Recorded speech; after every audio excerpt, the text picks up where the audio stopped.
Hello everyone. Welcome to my very first podcast.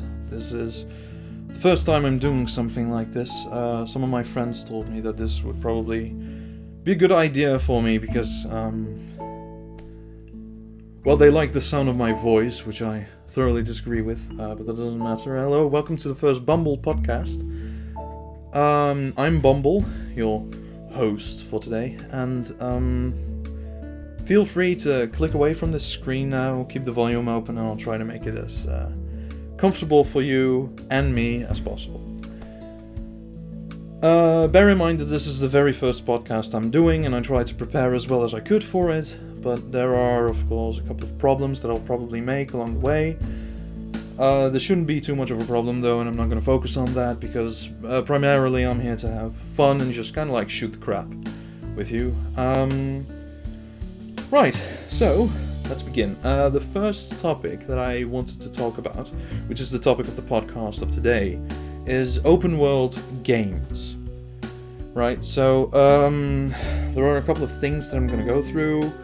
My history with it, so personal history, what in my opinion makes or breaks an open world game, the good examples and bad examples, and what defines an open world game in my opinion, because a lot of people have like different opinions on this, right?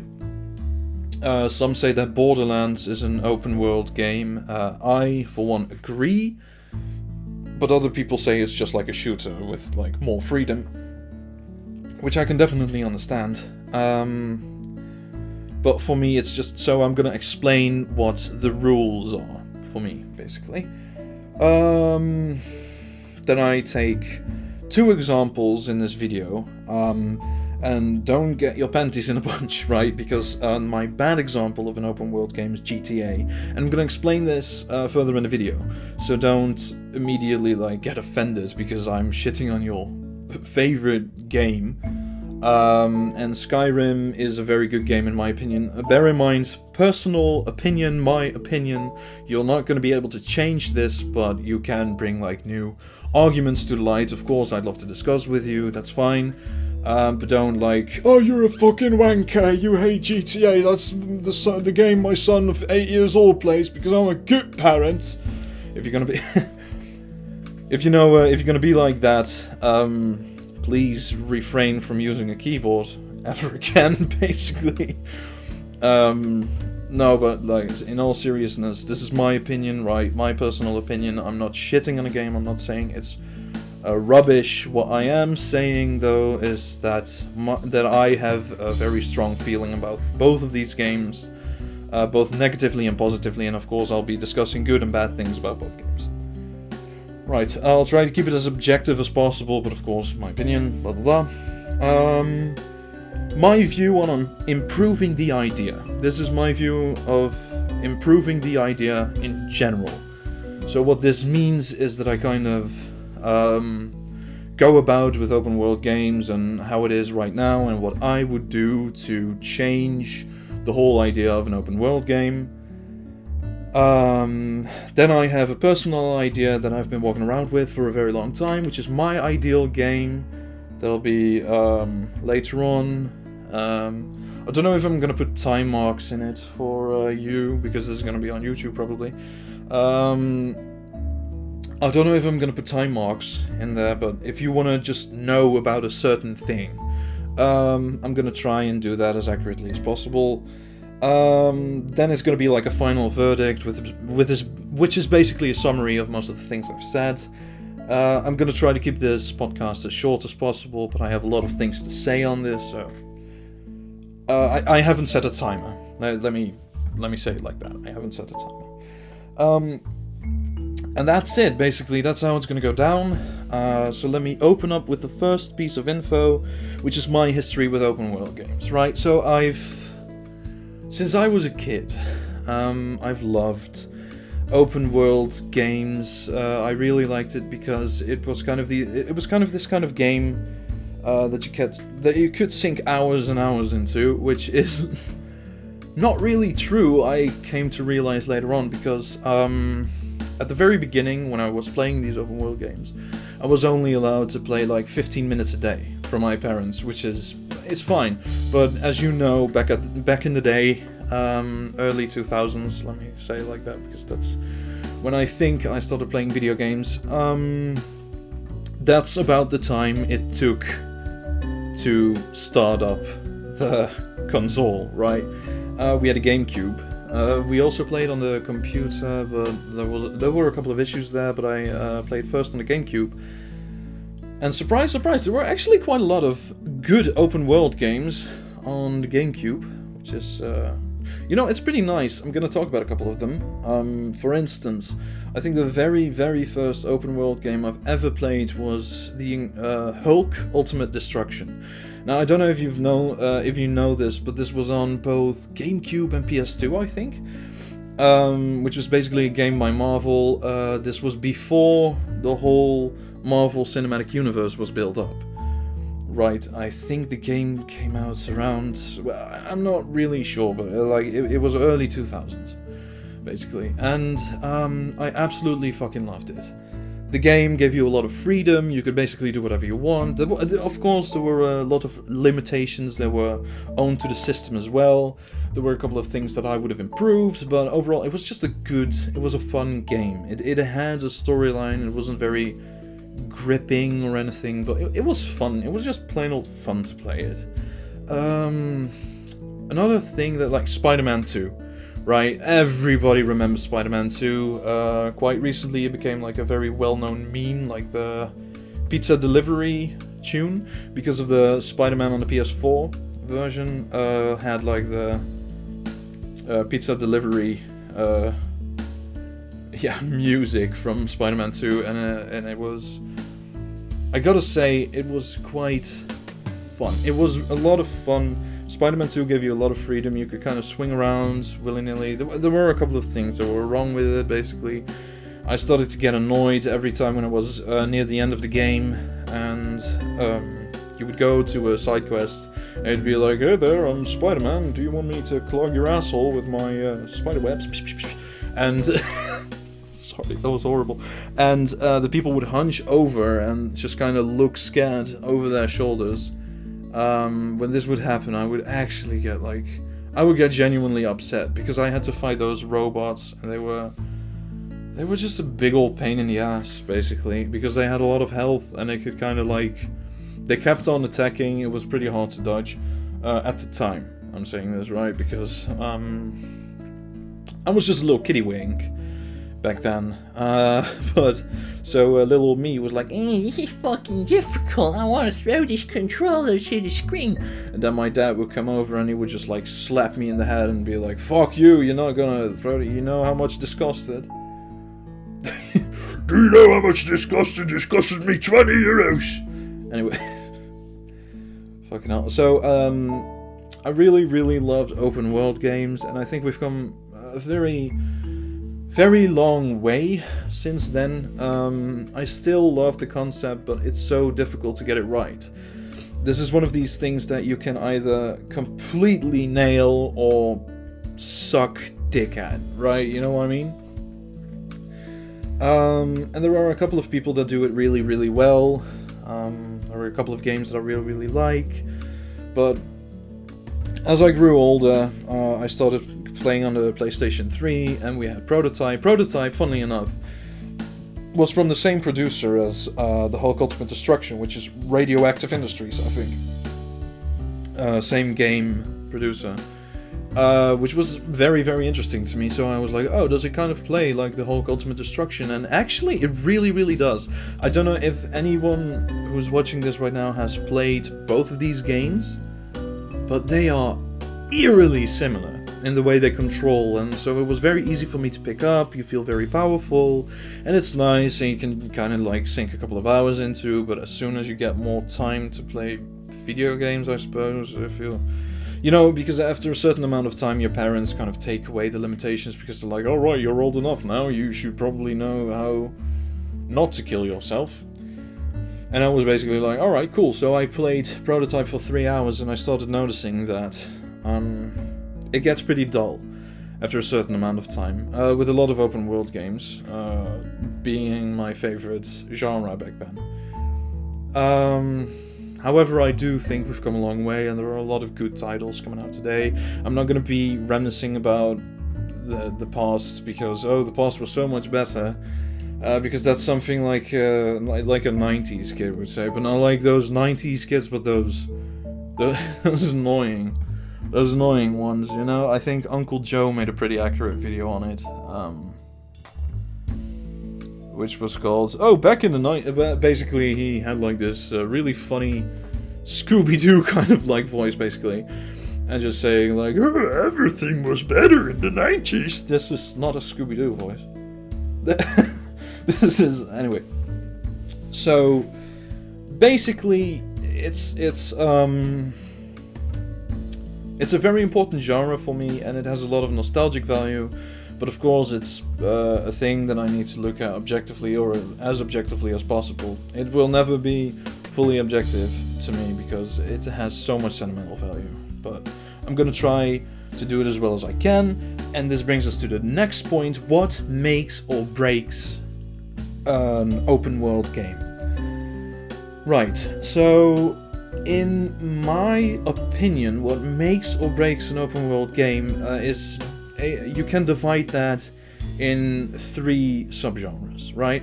So the first one is freedom. A good open world game should give you a lot of freedom to roam around and do whatever you want, but it should also give you a sense of purpose on the way. So it shouldn't like toss you in there and just be like, alright, it's a world, there is nothing in it, but you can do whatever the fuck you want, basically, but not even whatever the fuck you want, because there are limitations of the system, blah blah. So it should give you a good amount of freedom, but still a sense of purpose. Then there is choice. You need to have plenty of choices to do whatever you want. A good game has a lot of variety, so if there is a mission or a quest or a sub-quest that doesn't suit you well, the whole game should have plenty of variety to keep you busy. For instance, if you're playing Skyrim, I'm gonna get that example right out of the way. If you're playing Skyrim and you're not into killing people or like assassinating people, you don't have to do the Dark Brotherhood questline. But if you instead, I don't know, try to fight a war, you can do the whole Whiterun questline, basically the whole Imperials versus the Stormcloaks questline. If you want to learn about magic, you have the College of Winterhold, which gives you plenty of opportunities and choice to do whatever the fuck you want, basically. And the last part is a bit difficult to bring under one term for me, because it should be because the term I've written down is it should bring you power and it should be relaxing. And basically this is kind of like the balance between it should offer like a good challenge, right? It shouldn't be dead on extremely easy, but it should be relaxing to play, because if you pick up an open world game, you want to be busy for a couple of hours. Whereas if I play, for instance, Monster Hunter, and I've done 1 or 2 hunts, I'm basically like, alright, I gotta take a break right now, because I feel myself getting like steamed up and like completely overheated. So a good open world game should leave you space to play the game as long as you want, because that's what you're paying for if you're paying for an open world game. Right, so in my opinion, this is what makes or completely breaks an open world game. These 3 categories. And I'll try to take a look at these 3 categories as I take a look at the examples of the games GTA and Skyrim. Right, so another thing is that I have to set a couple of rules, basically. You've probably watched top 10 videos on YouTube, and they always say like, oh right, there are a couple of rules, and one of the most well-known rules is only 1 game per series. You know what I mean? So those kinds of rules, I have to set that to myself. I'm gonna shoot the crap with this, because an open world game is a very loose concept, like a Dark Souls-esque game, you know what I mean? So you have an open world game, and what are the what is a necessity for these open world games? What should it be and what should it not be? right? So an open world game, in my opinion, is a game that has a main storyline, quite simply, but plenty of side quests to keep you busy, a big open world where you can roam around in. You know, like, the world is already there, it's like buffering in the background, it doesn't really matter, field of view, that doesn't matter, it's just the world is there, and you can basically do whatever the fuck you want. You can do the main storyline, which kind of flows through the whole game as you go on, but there are plenty of side quests for you to do. This is basically what an open world game is for me.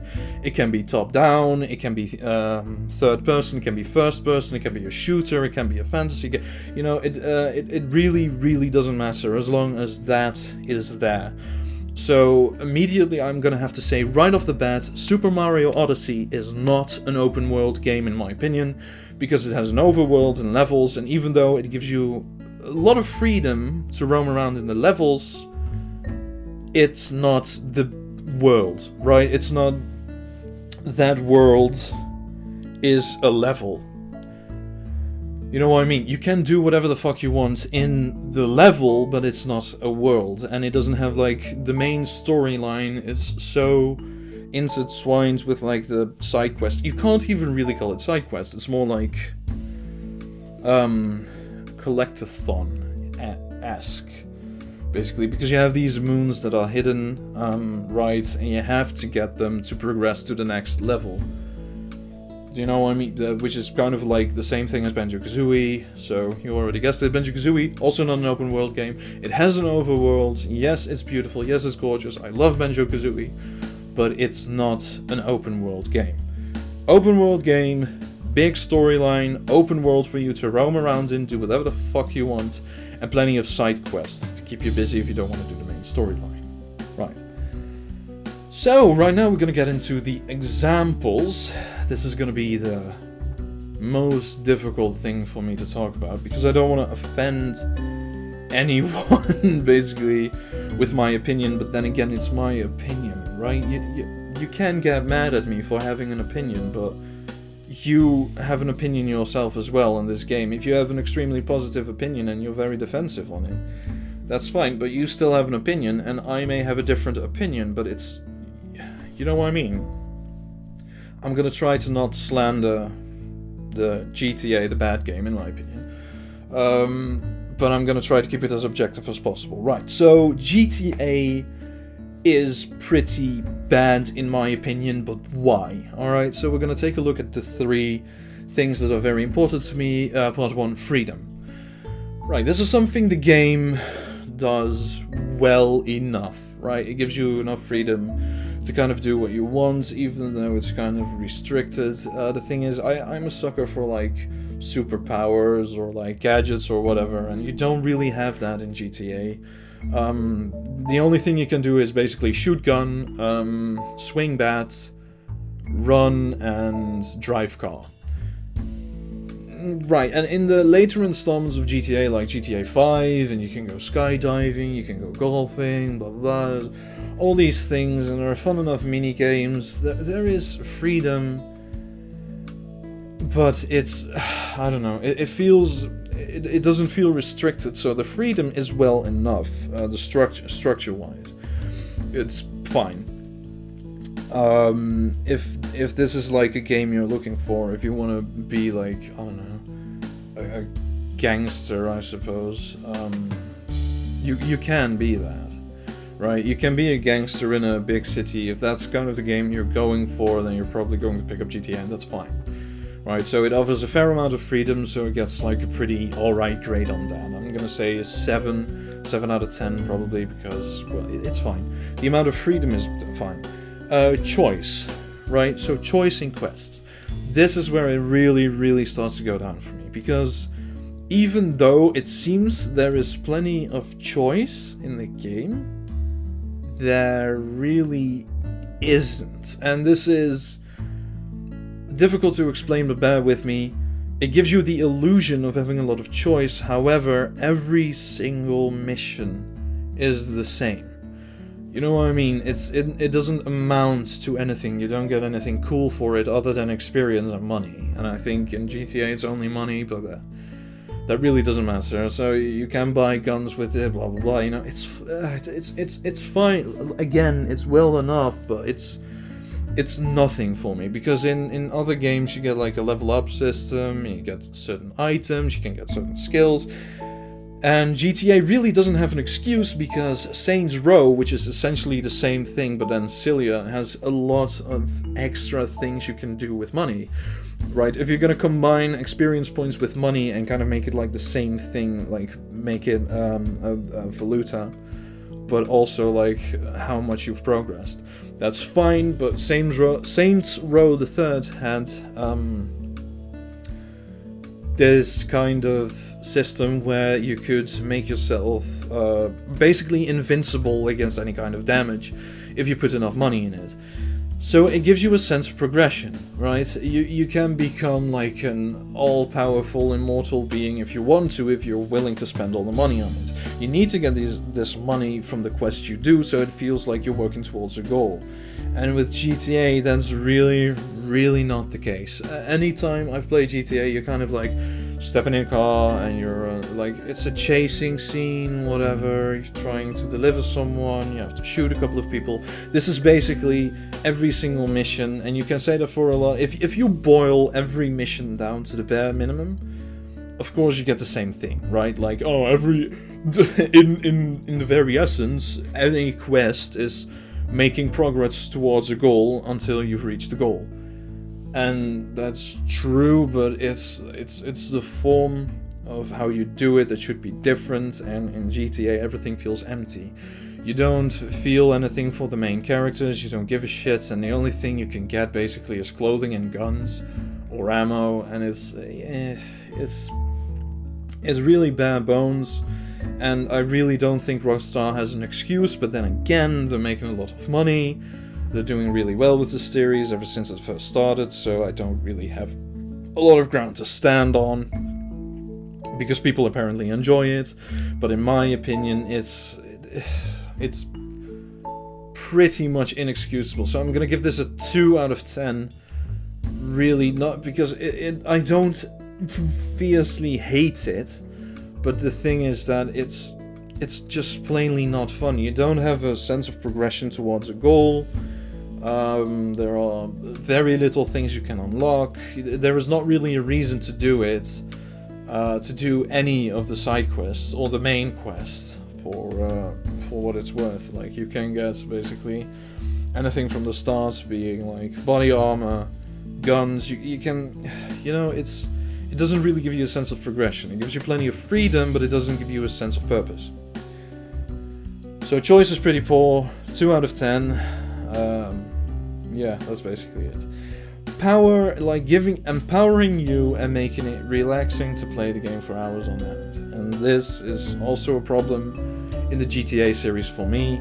It gives you plenty of sense of power because, you can shoot gun. But that's it. Like, compared to any other NPC or like the police, basically, the only thing you have is free will and a controller. And that doesn't feel very empowering. You don't feel like you're doing something that you couldn't be doing in real life, and that's not completely true, of course, but it's hinting towards that, in my opinion, because you can just... The main thing you do in GTA is you walk around, you drive around, and you shoot people. Right, and this is... First of all, this is a very debatable subject to me, because does it support violence? Is it like, oh, we're making our children more violent and more aggressive because they're playing GTA? No, not quite, but what I do think is that it's a shitty concept. It's a shitty game concept, in my opinion. And I'm gonna have to look at this as objectively as possible, but it's really hard to explain, because giving you power and making it relaxing so that you can play it for hours on end is a very subjective thing. It's a very emotional thing, and if you don't feel emotionally connected, and this is where the same problem of, like, you lose any sense of goal, of progression at all. So you're just kind of playing the game, and you're not really striving towards a goal. You're kind of like playing it like, wow, I can shoot an RPG, wow, bleh. And that's it. That's basically the whole game. And for someone who wants a little more out of their games, this is 100% personal preference. It kind of lacks. It's a very well polished, well made game, GTA. Like, I'm not saying it isn't. For what it's trying to achieve, it's doing it well. But it's just, it doesn't really give you a sense of progression. It doesn't give you a sense of power. And to me personally, it doesn't give me a sense of wanting to go on, right? It's not that I get up in the morning after putting the controller down and I'm like, man, I can't wait until I can play GTA again. That's really, really not the case for me. So I'm gonna give this like 4 out of 10 because this is such an emotional thing, but you know, it's pretty important to me, and it's not sufficient. It's not well enough for me. So you have a 3. No, we have a 2. We have a 7 out of 10. And we have a 4 out of 10. So, basically the final verdict is this. I'm gonna put it on the screen. This is for GTA. Right, so final verdict for GTA. It's well enough for what it's trying to achieve, but it's extremely bare bones. It's polished to a pretty good luster, but it's just... there's no real sense of progression or goal, and there's no, like, gripping replayability. Right, so now we're gonna go to Skyrim. The other example, which is a good game in my opinion, Skyrim. And this is a very controversial subject as well, because a lot of people hate Bethesda right now for Fallout 76. And, oh, Skyrim is coming out for the fucking, what is it? Calculator. It was like a TG90 or something. Right, so, and I get that. Skyrim is kind of coming out for everything, and it's such a reused concept, and Bethesda may not be the most, likable people on the earth. But what I do think that they did well, and this is basically Skyrim to me, is that they made a game that is nice to play, that you can pick up at any time. You have plenty of choices, differences, blah blah, and it goes on and on and on and on. Right, so let's get into the more objective part of the review of Skyrim. So first part is freedom. This is what Skyrim really does well in my opinion. It gives you plenty of freedom, basically as soon as you get out of the cave, after escaping Helgen. You get out of there and you follow whoever it is you followed. You go to Riverwood, I think it is. Because I always follow the same guy. Until recently I didn't know you could follow someone else. So you go to Riverwood and it's like, oh, report to the fucking Jarl of Whiterun, and that's basically where the game lets you go free. It gives you a sense of progression because you've gone to Riverwood. And you want to go to the Jarl of Whiterun simply because you want to meet him, right? You don't have to do it right away. The game is not pressuring you, but the storyline is pressuring you. And this is a good thing, because if you don't want to, you certainly don't have to. Because you level up by fighting monsters, and you can do that in the wild without a quest, if you so desired. But it does give you some nice, quest rewards and money if you go and do the main storyline, so it gives you plenty of freedom to roam around wherever you want, and the only limit, and a lot of people really like this concept, because it was the same with The Legend of Zelda, you can go wherever you want, and the only limit is your own level. It's your own strength and it's your own skill. And this is really, really well done in Skyrim. It made me coming back multiple times. And it was just so beautifully well done, and God, you want to explore the surrounding area, so it does give you a sense of purpose, it gives you a sense of progression, while giving you the freedom to do whatever it is you want to do, right? So freedom, I'm gonna give this a solid 8 out of 10, right? Because you have a lot of freedom, but there are a couple of things that are restricting you, but I'm gonna give it a solid 8. I don't want to make it too high, because people are probably gonna think oh yeah, he's just gonna give Skyrim a 10, which is not the case. It's 8 out of 10, very decent, very well done, very nice, beautiful, beautiful landscape. You can do whatever you want, basically. Choice. Right, so choices. Does it give you a sense of purpose? Does it give you a sense of progression? Can you do whatever the fuck you want? Answer is yes, yes, and yes. So it's very simple, because you have different kind of playstyles in Skyrim, right? And I always want to be a mage. I always want to use destruction spells. I'm really like a destruction school kind of guy. And a lot of people kind of don't really understand, and I get why, because it's easier to level up like weapons and whatever, and you have like a finite stamina, whereas you have infinite swings with a sword. And I get this, but it's just, there is something about magic that really tickles my fancy, and it's done well enough, right? I've heard people saying that Oblivion was a lot better in the terms of spells, and I want to believe you, right? But I've never played Oblivion, so I can't really say anything about it. Magic in Skyrim is done well enough. It really gives me a good sense of progression. It makes me feel more powerful.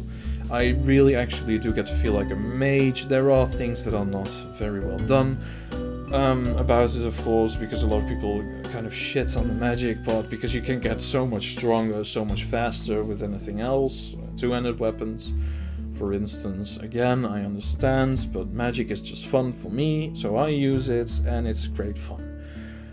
Right, so you've chosen a class, basically, right? Are you gonna go with magic? Are you gonna go with heavy weapons? Are you gonna go with light weapons? Are you gonna go dual wield? Are you gonna go sword or shield? Are you gonna go hammer, axe? Are you gonna go sword, right? It gives you a lot of choices in terms of playstyle, in terms of where you want to go. If you talk to the townspeople, there is like a big chance that randomly you'll come across something that tickles your fancy. For instance, when you get in Riverwood or you get in Whiterun, it's basically Whiterun. If you go into Whiterun for the first quest, basically, and you go to the court wizard, you can ask him, is there a place where I can learn more about magic?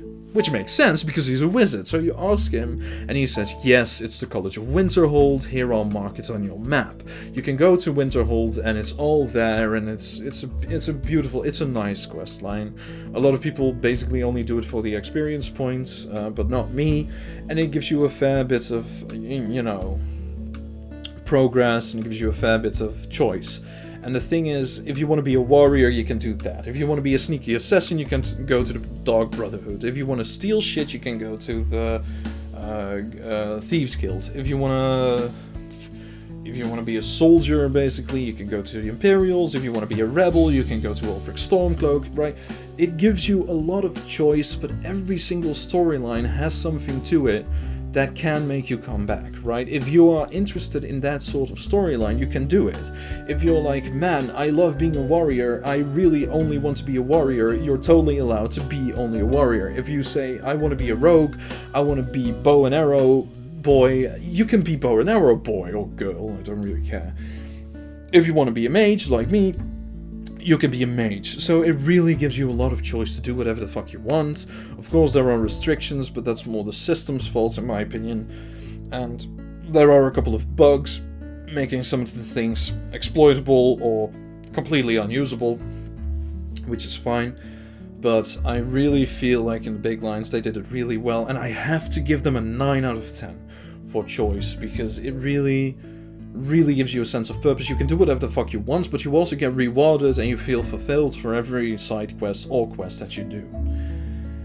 Empowering and relaxing. Right, so this is the last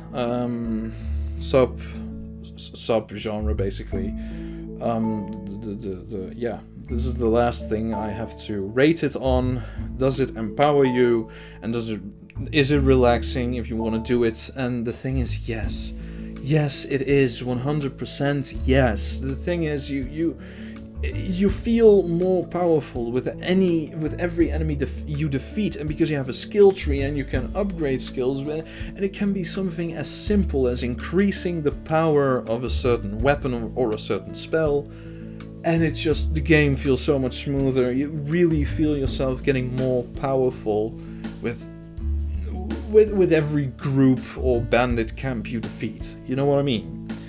And it's very relaxing. You don't have to fight anything if you don't want to. You can enjoy the scenery. You can read the books. Which is very fucking fun, by the way. I have only realized now that I'm like, alright, Cabin in the Woods, I want to read it. And it's actually very well done, especially considering this is a short story of one of the many books you can find in Skyrim within an already humongous game. Right, so you can do that. You can build your own house, for fuck's sake. In one of the DLC things, you can build your own house. You can make it look whatever the fuck you want. You can give it different rooms. You can go about on your merry day. You can take a horse and you can take a fucking hike. You can do whatever the fuck you want, and it makes me come back for that purpose, because you have a sense of purpose. There is something you want to do almost all of the times, but if you don't, you can just run around. You can just walk around and try to find something new. There is always something for you to find, and there is almost always something interesting to do, find, look at, fight. It gives you a sense of power, and it gives you a sense of progression. And the most important thing to me is that it's really relaxing to play. Because if I'm gonna pick up a game, I'm gonna pick up a game to have fun, and not necessarily to prove anything to myself or others. Right, so, and it really does that just right, so I'm gonna have to give it an 8 out of 10, because there are some skill trees, I have to admit, that are very shitty to invest in, and there are, options that are just plain better than other options, but I have to give it an 8 out of 10, so that's an 8, a 9, and an 8. As opposed to GTA, which got a 7, a 2, and a 4.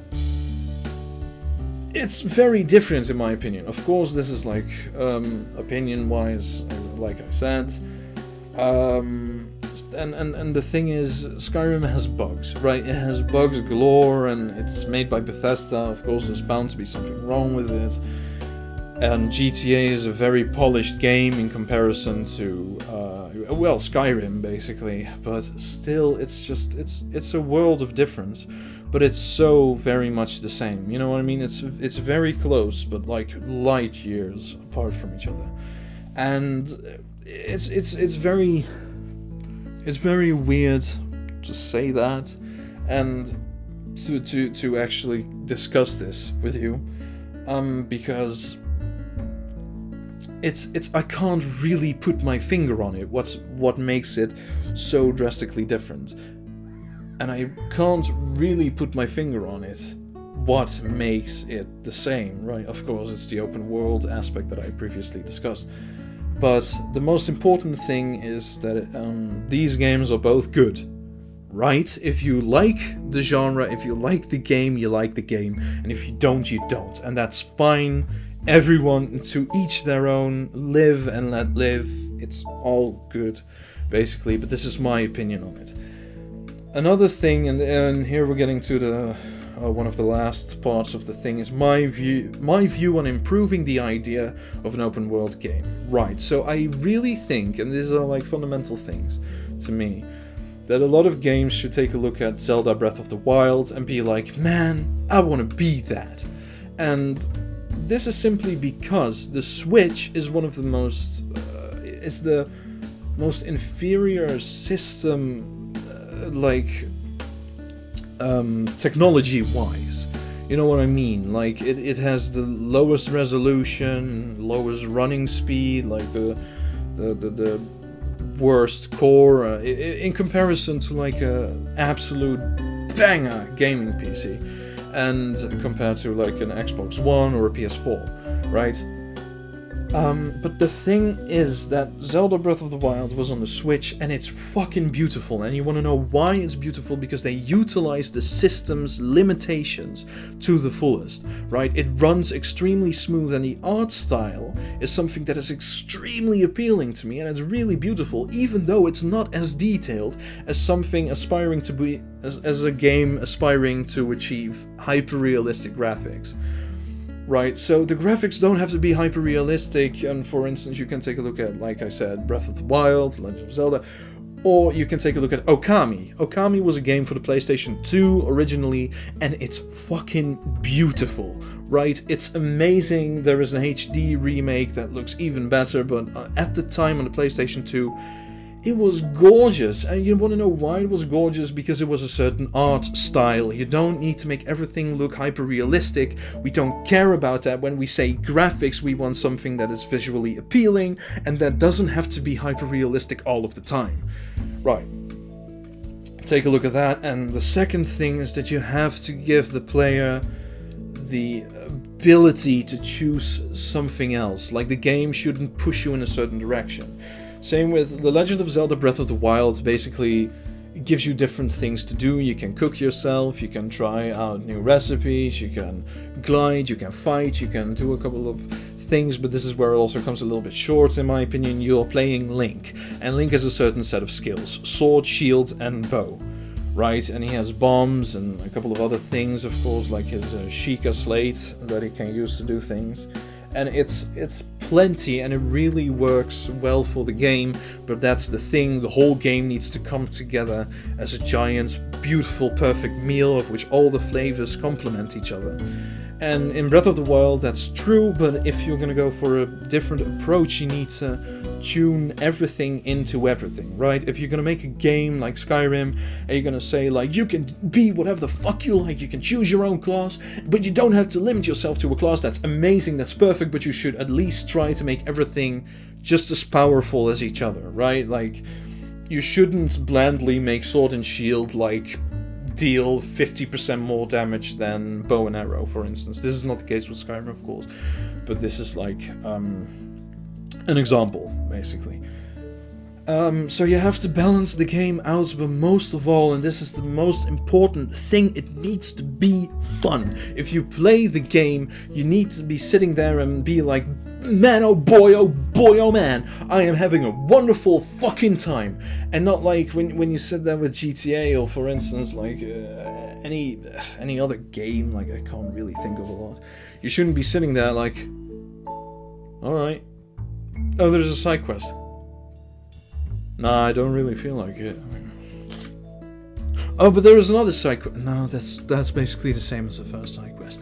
You should have a sense of having fun, and you don't necessarily need to prove yourself, but you should not make the main protagonist, the character you control, too powerful, because then it's just going to be like a destruction game, basically, like more of a physics game than an open world game. So it should have action, it should have a decent amount of challenge, but not too much. You should be able to scale it up and down, and it should come together in a beautiful, beautiful thing that you can play for hours and hours, because the most important thing to me is that you should get bang for your buck, right? Because with The Legend of Zelda Breath of the Wild, you pay 70 euros here in the Netherlands. I think you still need to pay like 65 euros, which is a lot of money. For a lot of people, that is very hard to achieve, and to get to the point where you're like, alright, I'll just spend 70 euros, and that's fine, honestly, but you need to get the bang for your buck, and a lot of games suffer from the same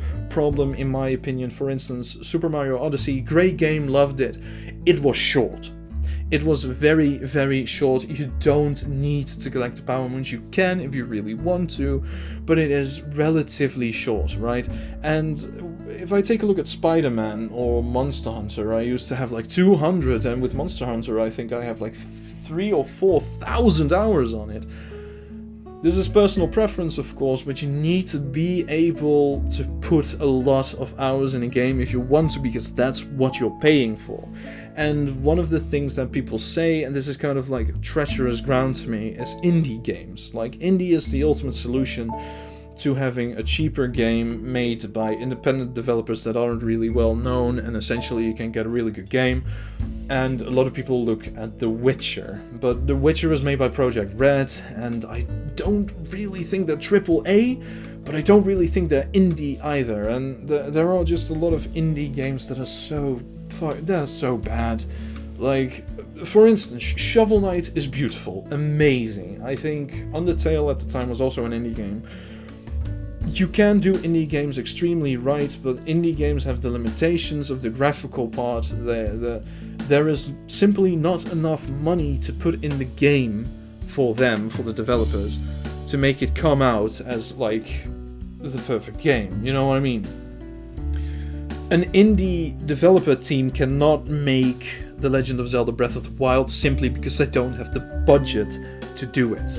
And that's fine, but a lot of indie games resort to having pixelated graphics and blah blah blah, and that's a whole different problem for another day. I'm gonna talk about indie games in more depth, but it's treacherous ground, because indie games, there are a couple of gems in an extremely large pile of dung.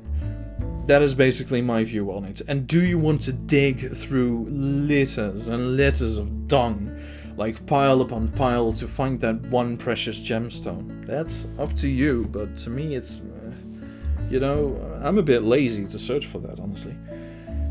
Right, so that is basically how I would improve the open world genre. Because it's very important to me, but it needs to give you a sense of purpose. Of course, it's an open world game, so it shouldn't be linear, but it should have plenty of things to do. It should give you a sense of progress while also being relaxing and easy to pick up, and being your go-to game, because that's basically what you're looking for. To have a game on the backseat that if you're playing a high energy game or like a burst game, and then you're like, alright, I want to wind down and I want to play Skyrim, I want to play GTA, I want to play Breath of the Wild, you can just pick that up, pop that in, and start playing away, right? That's basically all you need to do. It's about the feeling, it's not about the graphics. It doesn't need to be hyper-realistic to be beautiful, and that's a very important thing to me for other game developers, right? Okay, the other thing is my ideal game. I have had an idea for a video game, and I don't know if I can fully explain that in this here video, in this here podcast. I'm gonna do the best I can. Alright, so my ideal game is a game based on magic. It's basically only magic. Magic is the main source of damage, and of course you have like a staff, but I'm gonna get there. So basically what I want is an open world for you to explore, like different parts of the world as well. So you have a lava part or anything, or a volcano-ish part, and you have like a frozen landscape-ish part. And it doesn't have to be an extremely large world, but it needs to be big enough, right? You know what I mean? Like Skyrim was big enough. It can even be a little smaller than Skyrim. That doesn't really matter, but what I want is kind of like... So it should play like a Devil May Cry-esque game, like Bayonetta, Devil May Cry, like, you know, those kind of beat-em-ups. You should have that kind of... It's hack and slash, by the way, excuse me. You should have that set. So basically what I want is a third-person game. Beyond Good and Evil, by the way, also. Kind of same thing. Odyssey to the West, like Enslaved Odyssey to the West, which in my opinion is a beautiful, amazing, fun, great game that I really, really loved when I was younger. And what I basically want is something like that, but with the damage output being magic and being able to do whatever the fuck you want, right? So it shouldn't have many people, in my opinion. That doesn't really matter. It's just like an open world where there are mages, they roam around, you have a lot of evil mages, you're a good mage or a bad mage, it doesn't really matter. And you have different kinds of magic, you have a quick wheel, right? So you have, I'm gonna go from the Switch perspective, because I have a Switch, I don't have any other next-gen console, so that's a bit difficult for me. But you have the Switch, right? And if you have those arrow keys on the left stick, right? The left control stick, you have those arrow keys. And what you could do with that is you could make a quick menu for your 4 favorite spells, right? So you have different types of spells. And I was thinking that you have like the elemental spells, which is fire, ice, ground, water, you know, that kind of stuff. You have like physical weapon spells, with which you create like big, like ethereal weapons, basically like bound weapons in Skyrim, but then a lot bigger, and you can kind of choose what kind of weapon you want. I was playing around with the idea of having like a spiked ball on a chain, and that if you use light attacks, it plays more like a whip, but if you use heavy attacks, it plays more like a wrecking ball. You know what I mean? Like you feel the weight and you smash the wrecking ball into the ground. But if you want to like do quick attacks, you kind of get more like Castlevania, God of War sense of dealing damage, right? Really easy. Then you have that, you have a lot of different spells, you have movement spells, maybe you could like jump, race, maybe even fly near the end of the game, like things like that make you move really fast. And you have one main weapon which isn't magic, which is what I really want to see, a staff. A lot of magic games do not have staffs. I mean, Skyrim has staffs, but they're basically useless because they're all the same spells you can already cast out of your hands, but instead of casting magicka, which regenerates over time, you have to put soul gems in it, which you have to actively collect. In my opinion, that's not really a good thing, but you have like the staff and you can like create more precise spells with it, because the spells you do by hand can either be like melee or like wide range. But if you want to shoot like a thunderbolt at someone, and you kind of get like an Infamous feel about it as well. Like you get to aim with your staff, which is the same in like Enslaved Odyssey to the West. You get the staff and you start aiming at things, and then it kind of becomes a gun that runs on magic. You know what I mean? And you can kind of beat people up with the staff, and in some cases in the game you're like stripped from your magic, so your only reliability is your melee damage with the staff. You know what I mean?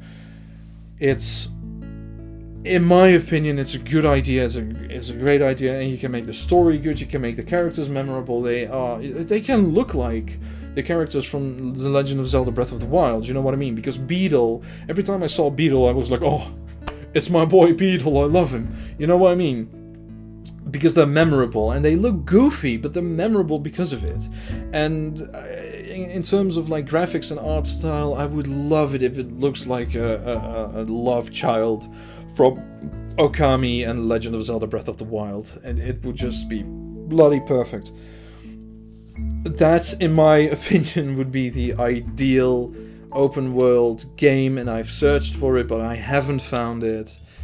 And I would really like to see that kind of game. That's basically, in big lines, that's the idea. If you want to hear more explanations, because I have a lot more things that I thought of along that game. If you want to hear that, you can like put a comment in the comments below if you want to, and I can just, I can check it out. And if a lot of people are like, oh man, that sounds like a pretty good idea, like we want to hear more about that, then sure, like hit me up, like put it in the comment section below. I think I'll try to read it.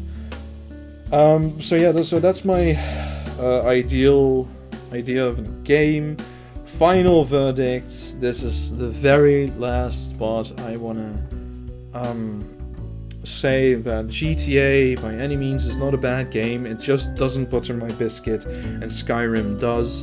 And there are a couple of things that Skyrim does better, in my opinion, than GTA, but it's definitely a big opinion thing.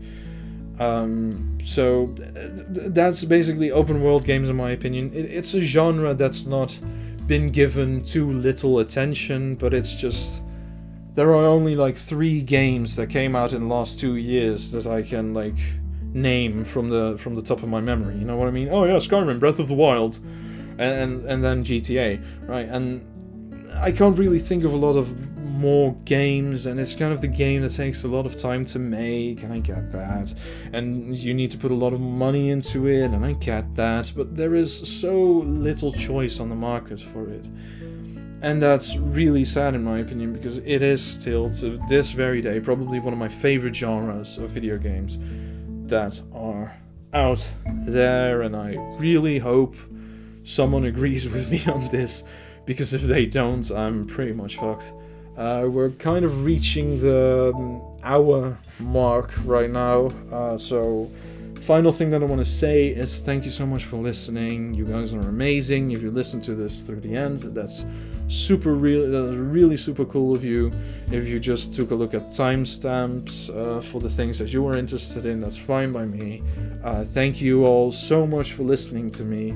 I hope you enjoyed this podcast, because I really did enjoy it.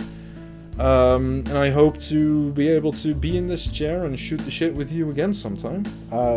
So, thanks for watching, have a nice day, and I'll see you in the next one.